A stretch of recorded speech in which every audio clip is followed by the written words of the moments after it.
The stagecoach rattled to a stop in front of the Copper Creek trading post, and Catherine Whitmore stepped down into the Arizona dust with her leather satchel clutched against her chest, squinting at the harsh afternoon sun that seemed determined to blind her after 3 days of travel from Boston. She had expected frontier simplicity, perhaps even welcomed it after the stifling propriety of her former life. But nothing had prepared her for the raw, unvarnished reality of this sun-scorched town where wooden buildings leaned against each other like tired men after a long night, and the only sounds were the steady clang of a blacksmith's hammer and the restless movement of horses tied to hitching posts along the single main street. "Miss Whitmore?" A weathered man in a dusty suit approached, removing his hat to reveal silver hair plastered to his scalp with sweat. "I'm Harold Pritchard, the school board representative. We're mighty grateful you made the journey all the way from Massachusetts to teach our children." Catherine smoothed her traveling dress, suddenly aware of how overdressed she must appear in her high-collared blouse and tailored jacket despite the oppressive heat of this September afternoon in 1882. "Thank you, Mr. Pritchard. I must confess the journey was more arduous than anticipated, but I'm eager to begin my work." The man's weathered face broke into a relieved smile. "That's wonderful to hear. We've had trouble keeping teachers out here. Most young ladies find the conditions too rough, or they marry within a month and abandon their posts." He gestured toward a buckboard wagon. "I'll take you to the schoolhouse now, if you're not too tired. It doubles as your living quarters until we can arrange something more suitable." As they rode through town, Catherine cataloged everything with the same methodical observation that had served her so well during her studies at the Boston Female Academy. Copper Creek was smaller than she had imagined, perhaps 200 souls if she counted generously, with establishments that spoke to the practical needs of frontier life. A general store, a saloon that she noted with mild disapproval, a livery stable, and what appeared to be a doctor's office attached to a barber shop. The schoolhouse sat at the far edge of town, a simple structure of weathered wood with 4 windows and a bell tower that looked like it might collapse in a strong wind. "It's not much, mister," Pritchard admitted, helping her down from the wagon. "But the children are hungry for learning and their parents are willing to pay what they can." Catherine pushed open the door and surveyed her new domain. The single room contained rough-hewn benches, a scarred desk that would serve as hers, a pot-bellied stove for winter, and a blackboard that had seen better days. Behind a curtain at the back, she found her living quarters, a narrow bed, a washstand, a small table with 2 chairs, and a trunk for her belongings. It was sparse, almost monastic, but she had not come west seeking luxury. "I'll leave you to settle in, mister," Pritchard said. "School starts Monday morning at 8. We've got about 15 children enrolled, ages 6 to 14. If you need anything, the general store will extend you credit against your salary." After he departed, Catherine unpacked her trunk with careful precision, arranging her books on a makeshift shelf. Volumes of Shakespeare, collections of poetry, mathematics texts, scientific journals, and her prized possession, a leather-bound copy of Mary Wollstonecraft's writings that her mother had given her before she died. These books represented everything she valued, the accumulated knowledge that had sustained her through years of rigid study when other young women her age were focused solely on securing advantageous marriages. She was 23 years old, possessed of a sharp mind that her father had encouraged until his death when she was 19, after which her remaining family had made it abundantly clear that an educated woman with no fortune was more burden than asset. Teaching positions in Boston had proved impossible to secure, doors closing in her face with polite excuses that barely concealed the truth. She was too outspoken, too intellectual, too unwilling to diminish herself for the comfort of men who preferred their women ornamental rather than accomplished. The frontier had seemed like escape, a place where competence might matter more than conformity, where the desperate need for teachers might override prejudice against educated women. Now, standing in this sweltering room that smelled of old wood and dust, she wondered if she had simply traded one form of exile for another.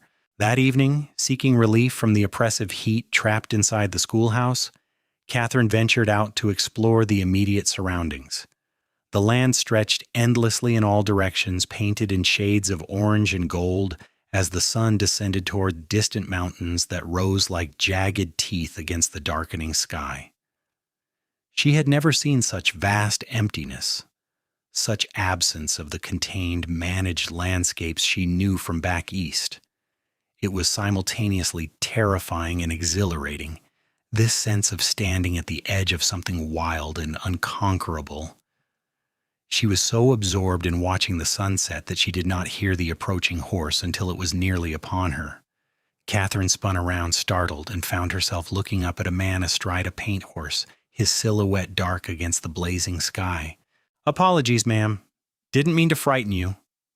He dismounted with fluid grace, and as he stepped closer, Catherine could make out his features: sun-bronzed skin, dark hair that curled slightly beneath a worn hat, eyes that were startlingly blue in his weathered face, and a lean, muscular build that spoke of hard physical labor. He appeared to be in his late 20s, perhaps 30 at most. "You must be the new school teacher everyone's been talking about." "I am Catherine Whitmore." She extended her hand formally, and after a moment's hesitation he took it.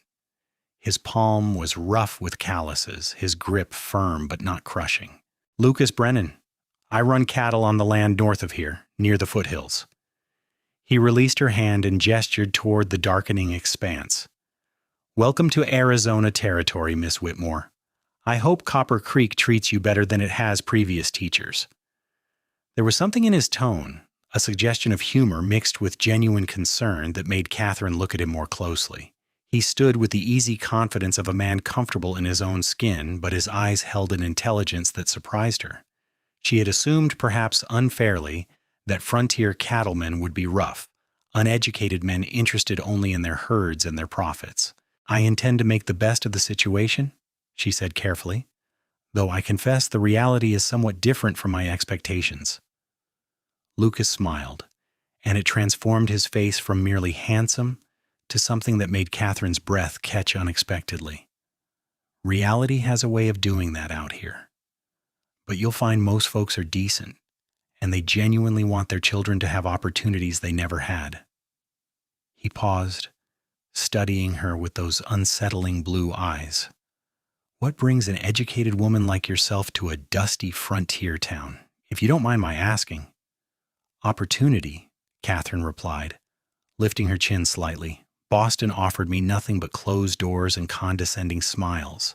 I was told repeatedly that I had educated myself beyond my proper station, that no school would employ someone so outspoken about women's capabilities. So when I saw the advertisement for a teacher in Arizona territory, I applied immediately." "Educated beyond your station?" Lucas repeated, and she could hear the anger simmering beneath his calm tone. "That's the stupidest thing I've ever heard. Out here, we need people with education, people who can think and reason and solve problems. Gender shouldn't enter into it." Catherine felt something shift in her chest, a loosening of tension she had carried for so long that she had forgotten it was there. "You're in the minority with that opinion, Mr. Brennan. Maybe back east. Out here, we're too busy surviving to worry about keeping women confined to parlors." He glanced toward the darkening horizon. "I should let you get back. It's not safe to be out after full dark. We've had reports of cougar in the area, and while they usually avoid people, I wouldn't want to take chances. Thank you for the warning." Catherine hesitated, then added, "And thank you for the conversation. It's refreshing to speak with someone who doesn't immediately dismiss education as unfeminine." Lucas tipped his hat. "I hope we'll have more opportunities to talk, Miss Whitmore. Copper Creek could use someone who challenges assumptions." He swung back onto his horse with practiced ease. "If you need anything, my ranch is about 5 miles north following the creek. Anyone in town can give you directions." Catherine watched him ride away until horse and rider were indistinguishable from the gathering darkness, then returned to the schoolhouse with a strange lightness in her step that she could not entirely explain. Monday morning arrived with a knock on the schoolhouse door at 7:30. Catherine, already dressed and prepared, opened it to find a nervous cluster of children accompanied by several mothers who eyed her with poorly concealed curiosity. She recognized the assessment in their gazes, the weighing and measuring that women always performed on newcomers, evaluating whether she would fit into their community or remain forever separate. "Good morning," Catherine said warmly, stepping aside to let them enter. "Please, come in. I'm Miss Whitmore, and I'm very pleased to meet all of you." The children filed past her shyly, ranging from a tiny girl who could not have been more than 6 years old to a gangly boy of about 14 who looked like he would rather be anywhere else. The mothers lingered in the doorway, their suspicion gradually softening as Catherine spoke to each child by name, having memorized the enrollment list Mr. Pritchard had provided. "We're trusting you with our most precious possessions," one woman said quietly, a worn-looking blonde with tired eyes. "Please be patient with them. Some haven't had much schooling." "I will treasure that trust," Catherine assured her, "and I promise that every child will be treated with respect and given the support they need to learn." After the mothers departed, Catherine began her first day of teaching with a simple question. "What do you want to learn?" The children stared at her in confusion, clearly accustomed to being told what to do rather than asked for their input.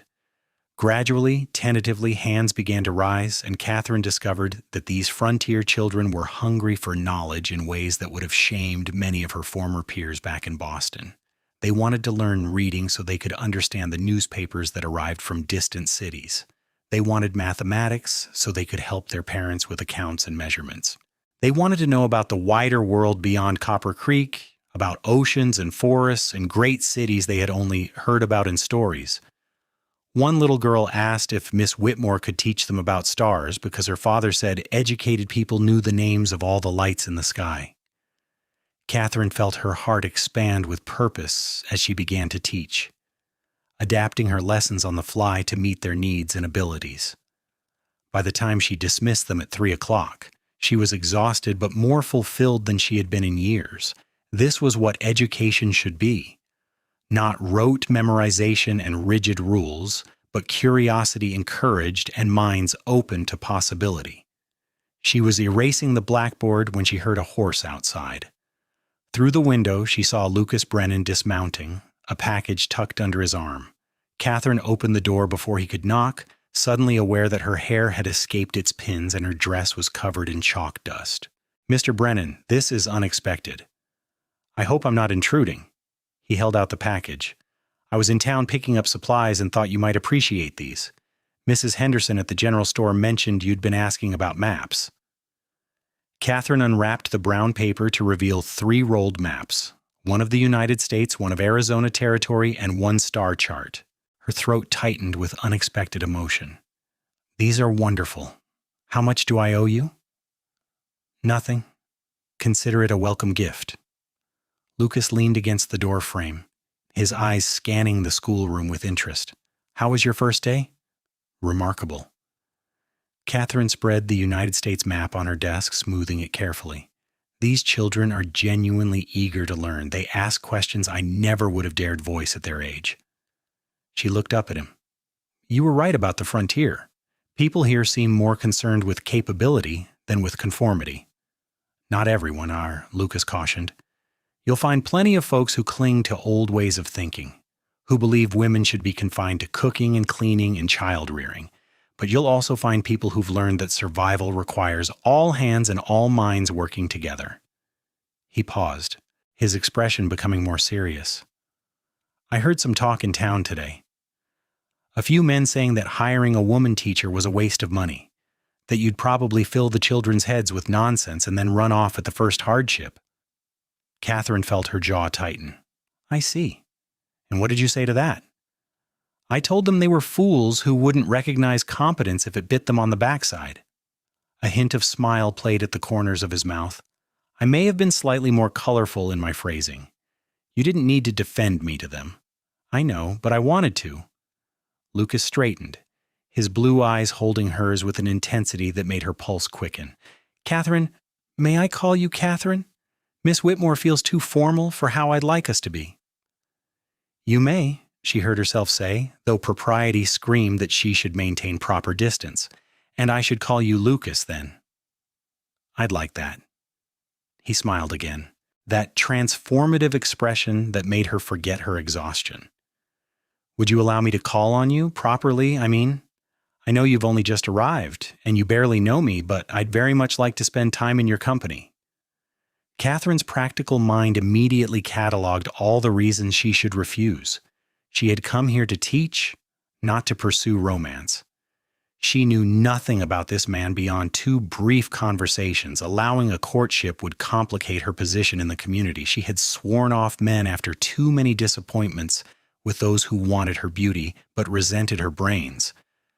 But something in Lucas's straightforward request, in the way he looked at her as though she were someone worth knowing rather than a problem to be managed, made her set aside caution. "Yes," she said simply. "I would like that." Over the following weeks, Lucas became a regular presence in Catherine's new life. He would stop by the schoolhouse after her lessons ended, sometimes bringing small gifts, books he thought she might enjoy, or interesting rocks the children could study. Once a jar of honey from a hive he had relocated from his barn. They would talk while the evening cooled, conversations that ranged from the practical to the philosophical, and Catherine found herself continually surprised by the breadth of his knowledge and the thoughtfulness of his observations. Lucas had grown up in Kansas, the son of farmers who had valued education despite their limited means. He had taught himself to read using whatever books he could borrow, had learned mathematics from a traveling merchant, and had come west at 19 to make his own way in the world. He spoke about his cattle ranch with obvious pride, but no pretension, describing the challenges of managing land and livestock in Arizona's harsh climate, with the same analytical approach Catherine applied to her teaching. "I want to improve my breeding stock," he told her one evening as they walked along the creek that gave the town its name. "There's new scientific research about heredity and characteristics, ways to breed cattle that are better adapted to drought conditions. But most ranchers around here just let their bulls run with the herd and hope for the best." "Have you read Darwin's work?" Catherine asked, intrigued. "I've read what I could find, though it's hard to get current scientific journals out here." He glanced at her. "I don't suppose you brought any with you?" Catherine laughed. "As a matter of fact, I did. I have several issues of Scientific American and some papers on agricultural improvement. You're welcome to borrow them." "You brought scientific journals to the frontier?" Lucas shook his head in amazement. "Most people would have packed more practical items." "Books are practical to me. They're how I understand the world." Catherine paused to watch the water flowing past, clear and cold from mountain snowmelt. "My father used to say that an educated mind could solve any problem, overcome any obstacle. He taught me that knowledge was the only possession that could never be taken away." "He sounds like a wise man." "He was." Catherine felt the familiar ache of loss. "He died 4 years ago. After that, everything changed. My relatives made it clear that I was expected to marry and stop wasting time on unsuitable pursuits like study. When I refused, they cut off their support. Teaching was my only option, but as I mentioned, Boston schools wanted teachers who knew their place." Lucas was quiet for a moment, and when he spoke, his voice was tight with controlled anger. "Their loss is Copper Creek's gain.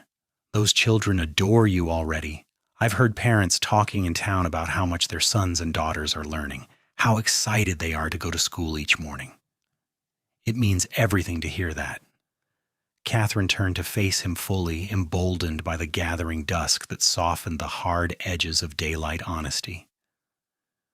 "Lucas, why are you interested in me?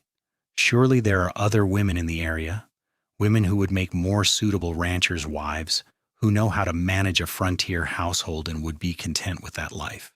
He reached out slowly, giving her time to step back if she wished, and took her hand in his rough, work-hardened one. "Because talking to you is like coming home after a long journey. Because you challenge me to think harder and see further. Because when you explain something to those children, your whole face lights up with passion and purpose, and it's the most beautiful thing I've ever seen." His thumb brushed across her knuckles, sending unexpected heat up her arm. "I don't want a suitable wife who will cook my meals and mend my clothes and never question anything I say. I want a partner, someone whose mind matches mine, someone who'll call me a fool when I'm being won and dream big dreams beside me." Catherine's breath caught. No man had ever spoken to her this way, with such plain honesty and without any attempt to diminish or control. I need to focus on teaching. It's the first time I've had real purpose, real independence. I can't give that up, not even for someone as remarkable as you. I'm not asking you to, Lucas said quietly. I would never ask that.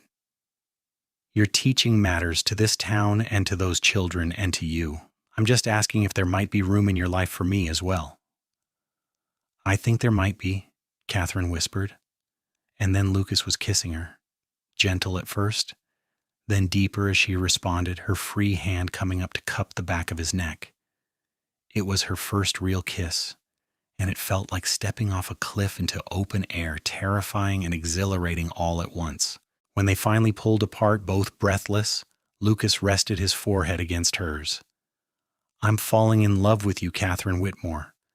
I probably have been since the moment you told me you'd educated yourself beyond your station, and I saw the fire in your eyes. This is all happening so fast, Catherine said, but she made no move to step away from him. I've only been here 6 weeks.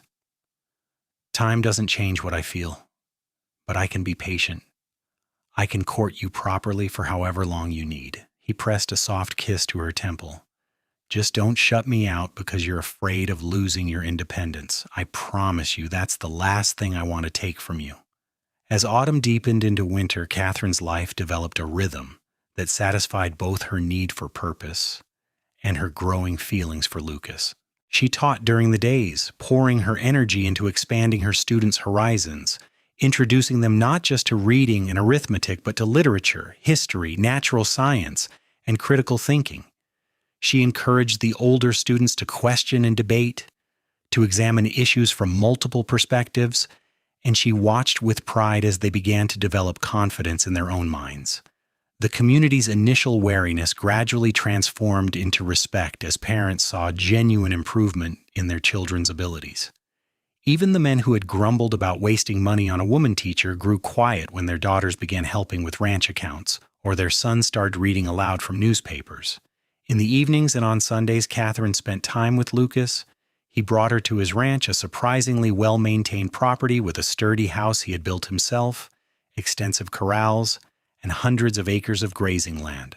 She met his small crew of ranch hands, Mexican vaqueros who treated their boss with obvious respect and who greeted Catherine with courteous warmth after their initial surprise at seeing a woman discuss cattle breeding with such intelligent interest. Lucas shared his dreams for the ranch with her, his plans to implement scientific breeding programs and improve his grazing management. Catherine found herself caught up in his vision, contributing ideas drawn from her reading, helping him write letters to agricultural colleges requesting information. They would sit at his kitchen table late into the evening, papers spread between them, planning and calculating and dreaming together. You know what I love about this? Lucas said one night in November, looking up from a letter he was drafting to a professor at an agricultural school in California. I never have to pretend to be less intelligent than I am to protect your feelings, and you never have to pretend to be less intelligent than you are to protect mine. We can just be ourselves, completely, and it's enough. Catherine set down her pen, struck by the simple truth of his words. You're right. I hadn't realized how exhausting it was, always monitoring myself, always worried about being too much or not enough. With you, I can just be Catherine. And Catherine is exactly who I want. Lucas stood and came around the table, pulling her up into his arms. Marry me. I know it hasn't been very long, but I know my own mind, and I know my heart. I want to build a life with you, a partnership where we both contribute everything we are. Catherine's heart hammered against her ribs. Marriage had always seemed like a trap, a legal arrangement that would strip her of autonomy and reduce her to property. But Lucas was offering something different, something that honored rather than diminished her. I need time, she said, not pushing him away but not immediately accepting either. Not because I doubt you, but because I need to be certain I can maintain my teaching. The school board might object to a married teacher, and if I have to choose between you and teaching, I don't know what I would do. Then we'll make sure you don't have to choose. Lucas kissed her forehead. Talk to Pritchard and the school board. Make it clear that marriage won't affect your teaching. I'll back you up, and so will the parents whose children you've inspired. We'll find a way, Catherine, I promise. The following week, Catherine requested a meeting with Harold Pritchard and the 3 other men who comprise Copper Creek School Board. She entered the general store's back room where they conducted town business with her spine straight and her arguments prepared, ready to fight for the right to continue teaching after marriage. Gentlemen, thank you for meeting with me. I wanted to discuss my position before any rumors begin circulating. Lucas Brennan has asked me to marry him, and I am inclined to accept, but only if I can continue teaching. The 4 men exchanged glances. Mr. Pritchard cleared his throat. Miss Whitmore, traditionally married women do not teach. The assumption is that they have household duties and, eventually, children to care for. I'm aware of tradition, Catherine said crisply. I'm also aware that Copper Creek struggled for 2 years to find a teacher before I arrived. The previous 4 quit within months, unable to adapt to frontier conditions. I have adapted, and your children are thriving under my instruction. Surely that practical reality outweighs abstract tradition. Another board member, a rancher named Davis, leaned forward. My daughter Sarah couldn't read beyond simple words before you came. Now she's reading actual books and helping her mother with letters. My wife says Sarah wants to be a teacher herself someday. He looked at the other men. Seems to me we'd be fools to lose Miss Whitmore over something as silly as marital status. Lucas Brennan is a good man and a successful rancher, added a third man. Having the teacher married to someone of his standing might actually strengthen her position in the community. Pritchard rubbed his weathered face. Miss Whitmore, if you marry, will you be able to maintain your teaching schedule? What about when children come along? I don't know what the future holds regarding children, Catherine said honestly, but I can promise that as long as I am physically able to teach, I will fulfill my obligations to my students. If circumstances change, I will give you adequate notice to find a replacement. That's all any teacher can guarantee, married or not. After a tense moment of silence, Pritchard nodded slowly. I suppose that's fair enough. The board approves your continued employment should you choose to marry, with the understanding that you'll maintain your current standards and schedule. Catherine felt relief wash through her like cool water. Thank you, gentlemen. I will not disappoint you.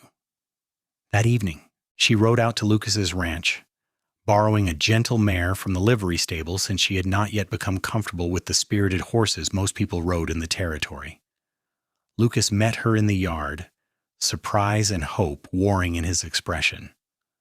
The school board has agreed that I can continue teaching after we marry, Catherine said without preamble. So yes, Lucas Brennan, yes, I will marry you. Lucas let out a whoop of joy that startled the horses in the corral and swept Catherine off her feet, spinning her around until they were both dizzy and laughing.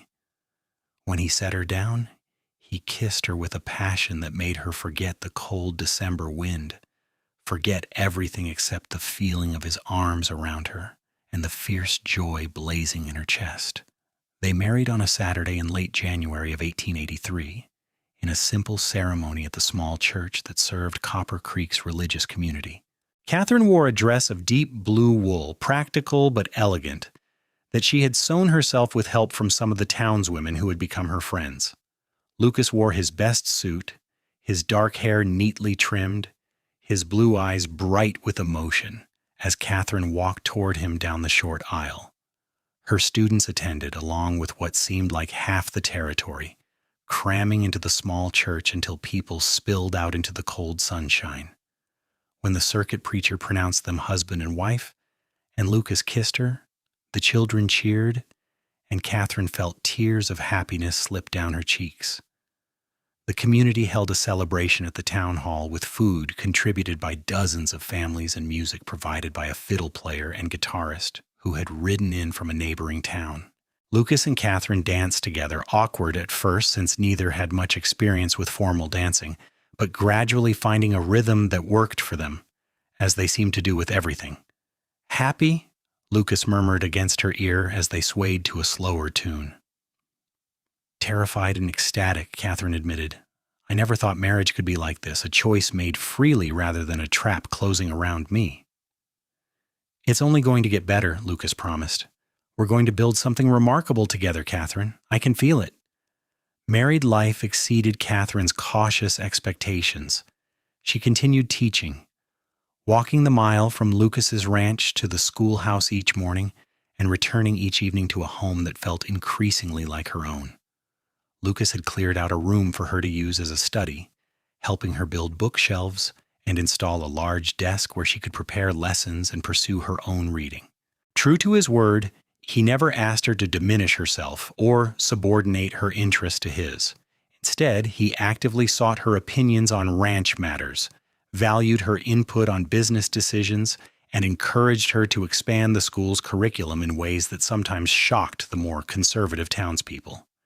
When Catherine suggested teaching the older girls basic sciences along with their domestic arts, Lucas backed her up at a contentious town meeting. When she proposed starting a small lending library where families could borrow books, he helped her write letters requesting donations from schools and churches back east, and personally built the shelves to house the volumes that began trickling in. Their evenings developed a comfortable pattern. They would share dinner, discussing their days with genuine interest in each other's activities. Then Lucas might work on ranch accounts while Catherine prepared lessons, or they would read together, or Catherine would help Lucas draft correspondence related to his breeding program. Sometimes they simply talked, long conversations about everything and nothing, the kind of deep communion that Catherine had never imagined possible between husband and wife. Their physical relationship unfolded gradually with patience and care that touched Catherine deeply. Lucas seemed to understand her nervousness, her lack of experience, and he never pushed or demanded. The first time they made love on their wedding night, he had been so gentle, so attentive to her comfort and pleasure, that Catherine's residual fear had melted away, replaced by wonder at the intimacy possible between two people who truly respected each other. Spring arrived with dramatic suddenness, the desert landscape transforming from brown and gray to an explosion of wildflowers painting the ground in impossible colors. Catherine took her students on nature walks, teaching them to identify plants and observe the return of migratory birds, connecting their immediate environment to broader scientific principles. One afternoon in April, she returned home to find Lucas standing by the corral with another man, someone she did not recognize. As she approached, both men turned, and Lucas's expression was so excited that Catherine immediately knew something significant had happened. "Catherine, this is Dr. Henry Morrison from the Agricultural College in California. He's traveled all this way because of our letters about the breeding program." The stranger, a middle-aged man with shrewd, intelligent eyes, bowed slightly. "Mrs. Brennan, your husband has been corresponding with me for several months about his ideas for developing drought-resistant cattle breeds. When I realized that half the insights in his letters were actually coming from you, I knew I had to meet you both in person." Catherine felt a flush of pride. "I'm merely applying principles from my reading, Dr. Morrison. Lucas is the one with practical experience." "But that combination of theoretical knowledge and practical application is exactly what advances agricultural science," Morrison said enthusiastically. "I wonder if you two might consider a collaboration with the college. We could provide you with breeding stock and scientific resources, and in return, you would document your methods and results. Your ranch could become a model for others trying to adapt to frontier conditions." Lucas and Catherine exchanged glances, and Catherine saw her own excitement reflected in his eyes. "We would be honored," Lucas said, "though I should mention that Catherine's primary commitment is to teaching. Any collaboration would need to work around her schedule." "Of course," Morrison agreed immediately. "In fact, your experience with education could be valuable as well, Mrs. Brennan. We're trying to develop agricultural education programs for rural communities. Your perspective on what frontier children need to learn could inform that work." Over dinner that evening, the three of them discussed possibilities late into the night. By the time Dr. Morrison departed the next morning to continue his travels, Catherine and Lucas had agreed to participate in a 5-year study on cattle breeding, with the college providing financial support and scientific resources. "Can you believe this?" Catherine said after Morrison's wagon disappeared down the road. "We're going to contribute to actual scientific research. Me, a woman who was told she had no place in academic pursuits." Lucas pulled her close, kissing the top of her head. "You're brilliant and capable, and now you'll have a chance to prove it to people beyond Copper Creek, though I've never doubted it for a moment. As summer approached, Catherine discovered she was pregnant. The realization brought a complex swirl of emotions: joy at the prospect of a child, anxiety about how pregnancy would affect her teaching, fear about the dangers of childbirth in a place where medical care was limited at best. Lucas held her while she cried through her conflicted feelings, offering comfort without dismissing her concerns. "We'll figure it out," he said softly. "You can teach as long as you feel able, and we'll plan for someone to take over temporarily when the baby comes. Maybe that young woman from Phoenix who's been writing to the school board about teaching positions." "You would do that? Hire someone temporarily so I could return to teaching after the baby arrives?" Catherine looked up at him through her tears. Most men would expect their wives to abandon work once children came along. "I'm not most men, and you're not most wives." Lucas cupped her face gently. "Catherine, you're a teacher. That's not something you do, it's something you are, as fundamental as breathing. I would never ask you to stop being yourself." Catherine taught through the early months of her pregnancy, hiding her condition beneath loose dresses until it became too obvious to conceal. When she finally told the school board and her students, the response was mixed but generally supportive. A few parents grumbled about propriety, but most were more concerned with ensuring continuity of education for their children. The young woman from Phoenix, Miss Sarah Chen, whose father had been among the Chinese laborers who worked on the railroad and who had herself attended a prestigious school in San Francisco, arrived in September to observe Catherine's methods before taking over. Catherine liked her immediately, recognizing in Sarah the same fierce intelligence and determination that had driven her own choices. "You have no idea what it means to see a married woman, a pregnant woman still teaching," Sarah told Catherine one afternoon after lessons. "But back in San Francisco, I was told repeatedly that I would never secure a teaching position because of my heritage. Then I was told that even if I did teach, I would have to quit when I married. You're proving that none of that has to be true." "The frontier allows for different possibilities," Catherine said, one hand resting on her swollen belly. "Though we still have to fight for them constantly. Don't let anyone diminish you, Sarah. Your mind and your heritage are both valuable assets, not obstacles to overcome." Catherine gave birth in late November to a son they named James, after her father. The labor was long and difficult, assisted by the town's doctor and 2 experienced midwives, but both Catherine and the baby survived, and Lucas wept with relief when the doctor finally allowed him into the room to meet his son. "He's perfect," Lucas whispered, touching the infant's tiny hand with one rough finger. "Thank you, Catherine. Thank you for this gift, for taking that risk." "I would do it again," Catherine said, exhausted but filled with fierce love for the tiny person cradled in her arms. Though perhaps not immediately. She took 6 weeks away from teaching to recover and bond with James, 6 weeks during which Sarah Chen proved herself more than capable of managing the schoolhouse. But Catherine found herself restless, missing the daily intellectual engagement of teaching, missing her students. When she returned to the schoolhouse in January with James bundled against her chest in a sling that one of the Mexican ranch wives had made for her, she felt like herself again, complete in a way she had not been during her absence. Some people objected to a mother bringing her infant to school, but Catherine stood firm. "I can teach and care for my son simultaneously. If that bothers anyone, they're welcome to remove their children from my classroom. But they should understand that they'll be giving up the best education available in this territory over a matter of principle that affects them not at all." No one withdrew their children. Instead, the arrangement normalized, and James became something of a school mascot, passed around among the older girls when he fussed, sleeping peacefully through lessons more often than not.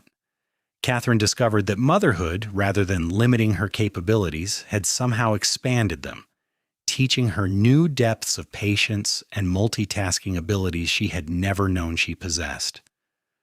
The collaborative breeding program with the agricultural college thrived, with Lucas and Catherine documenting their methods and results with scientific precision. Their ranch became a destination for other cattlemen seeking to improve their herds, and Catherine found herself hosting dinners where hard-bitten ranchers listened intently as she explained heredity principles and breeding ratios, their initial skepticism overcome by the undeniable quality of the Brennan cattle. By the spring of 1885, 2 years after their marriage, Catherine and Lucas had built something remarkable, a ranch that served as an agricultural research station, a school that had expanded to include students from surrounding areas who boarded in town to attend, and a household that functioned as a true partnership between equals. They sat together one evening on the porch Lucas had built the previous summer, watching the sunset paint the desert in shades of gold and crimson. James toddled nearby, chasing a patient ranch dog who tolerated the child's clumsy affection with stoic grace. "Do you remember when we first met?" Lucas asked, his arm around Catherine's shoulders.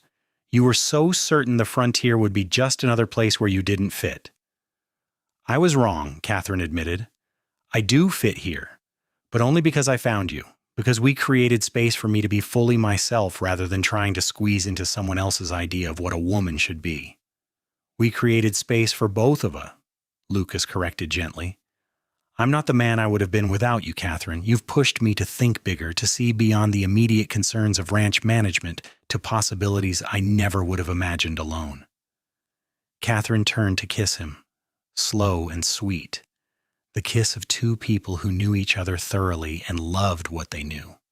"I want to write a book," she said when they pulled apart, "about education on the frontier, about how we can adapt teaching methods to meet the needs of rural communities. Dr. Morrison suggested I submit a proposal to his college's publishing division." "Then you should do it," Lucas said immediately.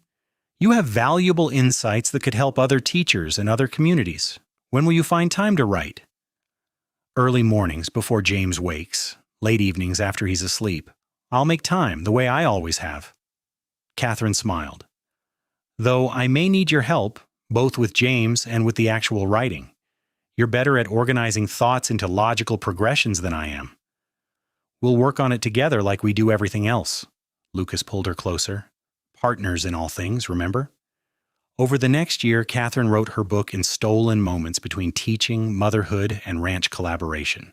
Lucas helped edit her drafts, offering suggestions with the same respect he brought to all their intellectual exchanges. Sarah Chin, who had stayed on as an assistant teacher as the school grew, sometimes watched James to give Catherine uninterrupted writing time. The book, published in late 1886 by the Agricultural College Press, was titled Education Without Boundaries: Teaching in America's Rural Communities. It combined practical advice on multi-age classroom management with progressive educational philosophy and specific observations from Catherine's 4 years in Copper Creek.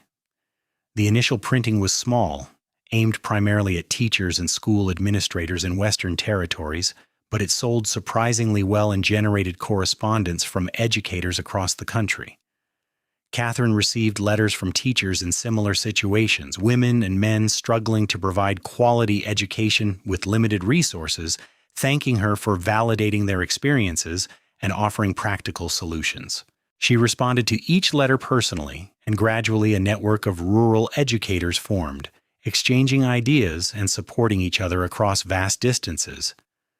"You're changing education across the frontier," Lucas said one evening, watching Catherine work through her latest batch of correspondence. "Not just in Copper Creek, but everywhere your book reaches." "It's strange to have influence beyond our immediate community," Catherine admitted, "but also wonderful. If my experience can help other teachers, other students, then all the struggles were worthwhile." In 1887, Catherine gave birth to their second child, a daughter they named Eleanor after Lucas's mother. This labor was easier than the first, and Catherine recovered quickly, eager to return to her various pursuits. Eleanor proved to be a calm, observant baby, content to watch the world from her sling while Catherine taught, or to sleep peacefully in a basket beside Catherine's writing desk. James, now 3 years old, had become a fixture at the schoolhouse, learning alongside students twice his age, absorbing knowledge with the same voracious appetite his mother brought to intellectual pursuits. Lucas joked that they were raising scholars rather than ranchers, but his pride in his children's quick minds was obvious. The ranch continued to prosper, with the breeding program producing results that exceeded even Dr. Morrison's optimistic projections. Brennan cattle, as they became known throughout the territory, were sought after for their hardiness and quality, and Lucas began receiving inquiries from ranchers as far away as Texas and Oregon. "We should expand," Lucas said one evening after tallying the year's profits. "We have the land, and with the breeding program's success, we could double our herd within 3 years." "Can you manage that much growth alone?" Catherine asked, looking up from the lesson she was planning. "You're already working from sunrise to past dark most days." "I'd hire more hands, promote some of the vaqueros to management positions. Carlos has been with me since the beginning, and he knows the operation as well as I do." Lucas paused. "Actually, I was thinking about bringing in a partner, someone who could share the decision-making and the work. There's a man I knew in Kansas, Ben Sullivan, who wrote to me last month asking about opportunities in Arizona. He's smart, hardworking, and has capital to invest." "Would you trust him with partnership in something you've built from nothing?" Catherine asked carefully. "I think I would. We were friends for years before I came west, and his letters over the years have shown me he's still the honest, straightforward man I knew back then." Lucas smiled. "Besides, having a partner would give me more time with you and the children. I hate missing so many meals because I'm dealing with problems at the far pastures." They discussed the possibility at length, weighing risks and benefits with the same analytical approach they brought to all major decisions. Eventually, Catherine agreed that expansion made sense, both financially and personally, and Lucas wrote to Ben Sullivan with a formal partnership offer. By the summer of 1888, the ranch had expanded significantly. Ben Sullivan arrived in May with his wife Mary, a cheerful woman who quickly became Catherine's friend. Ben proved to be everything Lucas had promised, a skilled rancher and shrewd businessman whose presence allowed Lucas more flexibility in his schedule. Catherine, now 29 years old, looked around at the life she had built and felt profound gratitude. She taught a school that had grown to 30 students, mentored Sarah Chen and 2 other assistant teachers, corresponded with educators across the country, collaborated on agricultural research that was changing ranching practices throughout the West, and raised 2 bright, curious children alongside a husband who was her true partner in every sense of the word. One September evening, Lucas found her standing alone on the porch after the children were asleep, gazing out at the star-filled sky. He wrapped his arms around her from behind, resting his chin on her shoulder. "What are you thinking about?" he asked softly. "How wrong I was about so many things," Catherine said. "I thought marriage meant losing myself, that love required compromise to the point of erasure. I thought the frontier would be harsh and limiting. I thought I would have to choose between intellectual fulfillment and personal happiness." "And now?" Lucas's voice was warm against her ear. "Now I know that with the right partner, everything is possible. You never asked me to be less than I am, Lucas. You encouraged me to be more, to reach farther, to take up space in the world without apology." Catherine turned in his arms to face him. "You saved me from a life of quiet desperation, and I don't think I've ever properly thanked you for that." "You thank me every day," Lucas said, kissing her forehead, "by being exactly who you are, by building this life alongside me, by loving me enough to believe I meant it when I said I needed your mind, not chains." Catherine remembered those words from their early conversations, how revolutionary they had seemed at the time. "I was so afraid when you first said that. It seemed too good to be true, the idea that a man could value my intelligence without feeling threatened by it." "Then I'll spend the rest of our lives proving it's true," Lucas promised. "Every single day, for as long as we live." The years that followed were not without challenges. The frontier presented constant obstacles, droughts that tested their water management strategies, harsh winters that threatened livestock, economic fluctuations that required careful financial management. Catherine faced criticism from educators who believed her progressive methods were too radical, and occasional resistance from families who struggled with her unconventional example as a working wife and mother. But Catherine and Lucas faced every challenge as they faced everything, together, as true partners, combining their strengths to overcome obstacles that might have defeated either one alone. The ranch continued to thrive, becoming one of the most successful and scientifically advanced operations in Arizona territory. The school evolved into a model that other communities sought to emulate, with Catherine's teaching methods and curriculum adopted by districts across the West. In 1891, Catherine published her second book, focusing specifically on science education for rural children. Lucas helped with the research, conducting simple experiments with their students to test different teaching approaches. The book was even more successful than the first, catching the attention of education reformers in Eastern universities who invited Catherine to speak at conferences and consult on curriculum development. "Will you go?" Lucas asked when the first invitation arrived from a prestigious college in New York. "Not without you," Catherine said immediately. "We could make it a family trip. James and Eleanor are old enough to travel, and they should see more of the country than just Arizona." "A family adventure, then," Lucas grinned. "Though I have to admit, I'm curious to see you address a room full of professors who probably still believe women can't think scientifically." "I'll enjoy proving them wrong," Catherine said with a smile. The trip east became the first of many, as Catherine's reputation as an education innovator grew. She spoke at conferences, consulted with schools, and published articles in academic journals, always with Lucas beside her, proud and supportive, never resentful of her success or threatened by the attention she received. He had meant what he said that first evening they met, that the frontier needed capable people regardless of gender, and he lived that belief every day of their marriage. Their children grew strong and confident, raised in an environment that valued learning and hard work equally, that never questioned whether their mother's career diminished her love for them. James developed his mother's passion for education and his father's practical skills, talking about becoming an agricultural scientist who could help farmers and ranchers. Eleanor showed early aptitude for mathematics and announced at age 8 that she intended to be an engineer and build bridges. "You can be anything you want," Catherine told her daughter, meaning every word. "Never let anyone tell you that your gender limits your possibilities." "Why would it?" Eleanor asked with the innocent confidence of a child raised without artificial constraints. "You're a teacher and a writer and mama, and Papa manages the ranch and does science work and is Papa. People can be lots of things at once." Catherine exchanged glances with Lucas, both of them recognizing that they had succeeded in their most important goal, raising children who saw competence and character as the only meaningful measures of worth. In the spring of 1893, Arizona Territory hosted an educational conference in Phoenix, and Catherine was invited to give the keynote address. Lucas, Sarah Chen, the school board members, and a contingent of current and former students made the journey to hear her speak. Catherine stood before an audience of 200 educators from across the territory and several neighboring states, and spoke from the heart about her journey from rejected Boston teacher to frontier education innovator. She talked about the importance of adapting teaching methods to meet students' needs rather than forcing students to conform to rigid systems. She discussed the value of intellectual partnership in marriage, how her work had been enhanced rather than hindered by a supportive spouse.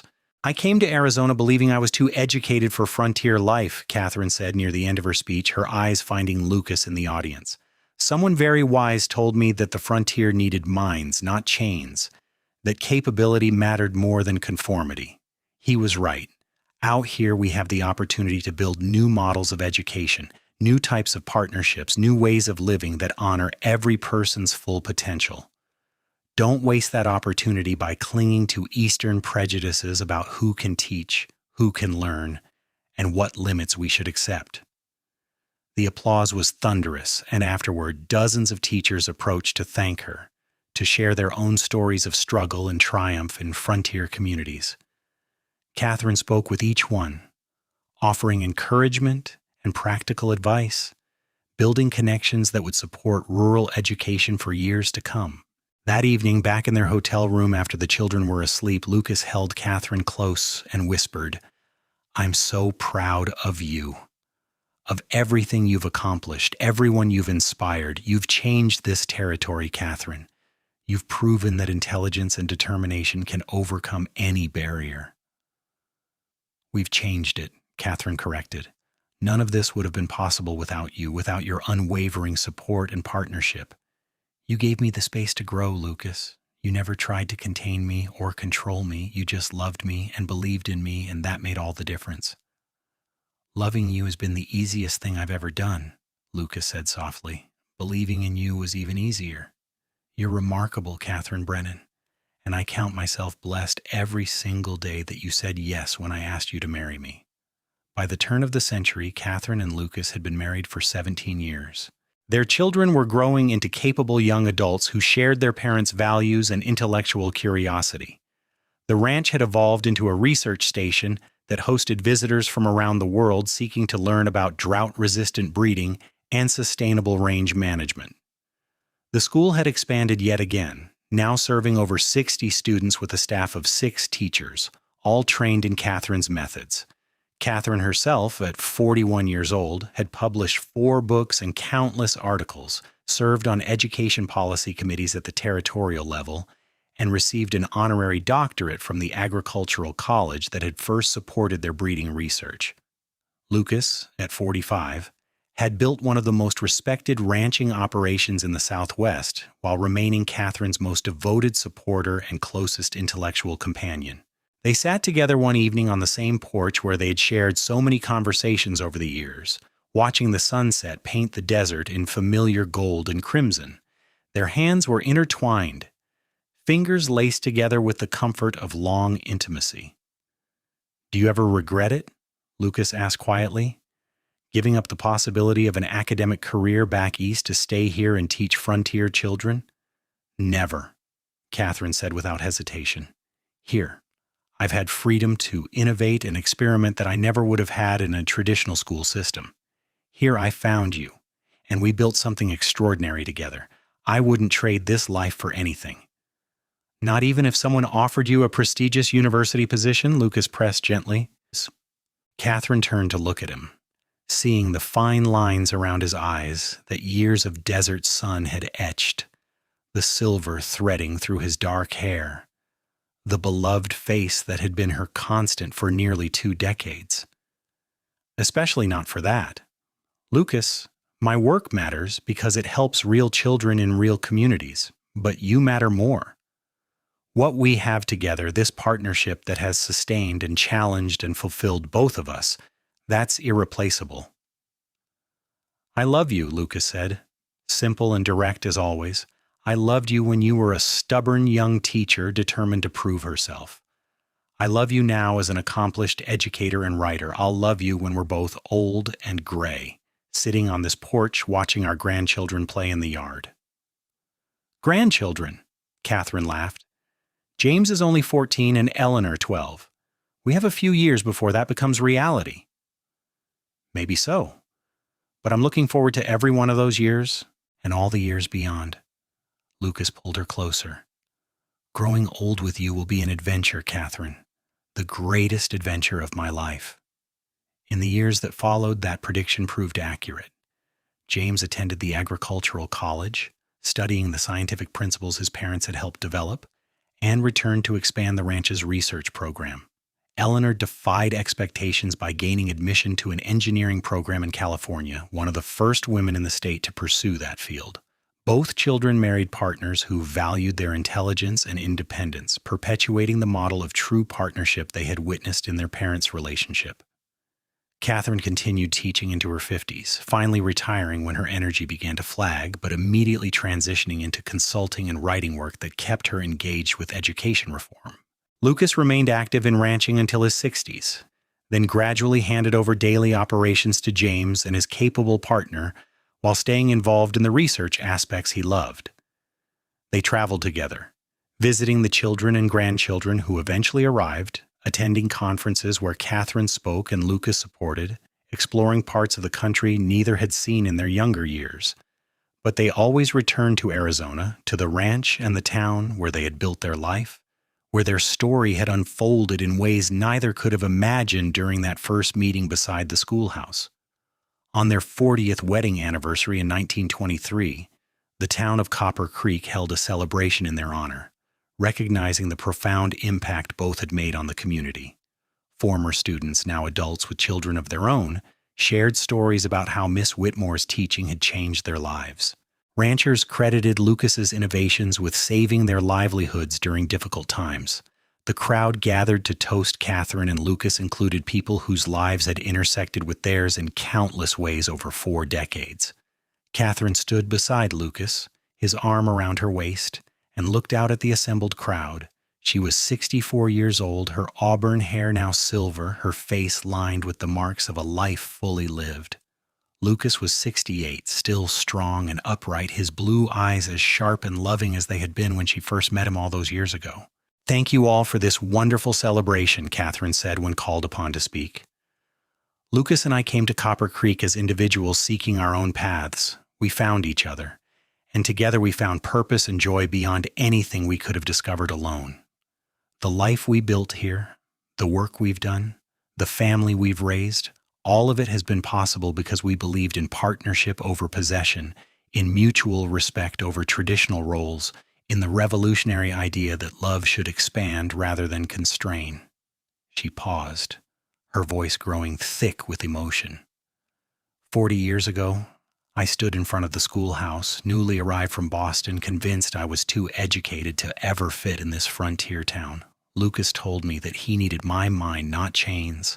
Those words changed my life. They opened up possibilities I had never dared imagine. To every young woman here today who dreams of more than convention allows, I say, find someone who values your mind, who celebrates your capabilities, who wants you to soar rather than to submit. That person exists, and that partnership is worth waiting for. Lucas kissed her temple, and the crowd erupted in applause. They spent the rest of the evening surrounded by community, by the people whose lives they had touched and who had enriched theirs in return.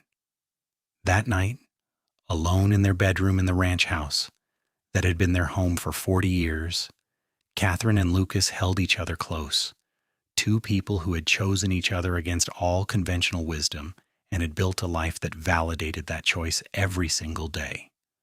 "No regrets, Lungming?" Lucas asked, as he had asked so many times over the years.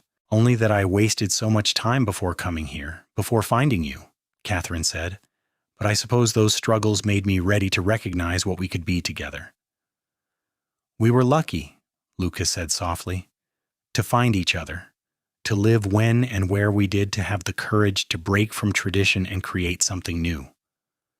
"Luck, yes, but also choice." Catherine traced the lines of his face with gentle fingers. "We chose each other every single day, Lucas. In big decisions and small ones, in challenges and triumphs, we kept choosing partnership and respect and love. That's what made this work." They fell asleep wrapped in each other's arms, as they had for 40 years, two souls who had found their perfect match in the most unlikely circumstances and had nurtured that match into a love that transcended time and convention. Catherine lived to be 78 years old, remaining sharp and engaged until her final days in the summer of 1937. She died peacefully in her sleep, with Lucas holding her hand, surrounded by children and grandchildren who had all been shaped by her example of intelligence, independence, and love. Her last words were to Lucas, "Thank you for seeing me, truly seeing me all those years ago. Thank you for needing my mind instead of chains." Lucas followed her 6 months later, his health failing rapidly after losing his partner of 54 years. He died in the same bed where Catherine had passed, and his final words were about her, "I'm coming, Catherine. Wait for me, love. We have more adventures ahead." They were buried side by side in the Copper Creek Cemetery, their shared headstone bearing a simple inscription that captured their remarkable partnership. Catherine and Lucas Brennan, partners in all things. They chose love without limits and changed a frontier. Their legacy lived on through their children and grandchildren, through the thousands of students Catherine had taught and influenced, through the ranchers who still used techniques Lucas had pioneered, through the educators who still consulted Catherine's books and methods. But more than any specific accomplishment, their legacy was the example they had set of what marriage could be when built on mutual respect, intellectual partnership, and genuine equality. In Copper Creek and throughout the region, their story became legend. The tale of an educated woman who had been told she had no place on the frontier and the cowboy who had recognized that the frontier needed exactly what she offered. Young women pointed to Catherine's life as proof that they did not have to choose between love and achievement, that the right partner would celebrate rather than constrain their ambitions. Young men learned from Lucas's example that strength included the courage to share power, that true partnership required setting aside ego in favor of mutual elevation. The schoolhouse where Catherine had taught expanded and modernized over the years, eventually became a museum dedicated to frontier education with a permanent exhibit about the woman who had transformed teaching in rural communities. The ranch continued for generations as a working operation and research station, still implementing the principles Catherine and Lucas had developed together. And in the quiet moments when desert wind whispered through the cottonwood trees they had planted together, when sunset painted the sky in gold and crimson as it had on the evening they first met, their presence could still be felt. Two remarkable souls who had found each other against all odds and had built a love story that proved the frontier's greatest resource was not gold or land or cattle, but the unleashed potential of human minds freed from artificial constraints and human hearts bold enough to love without limits.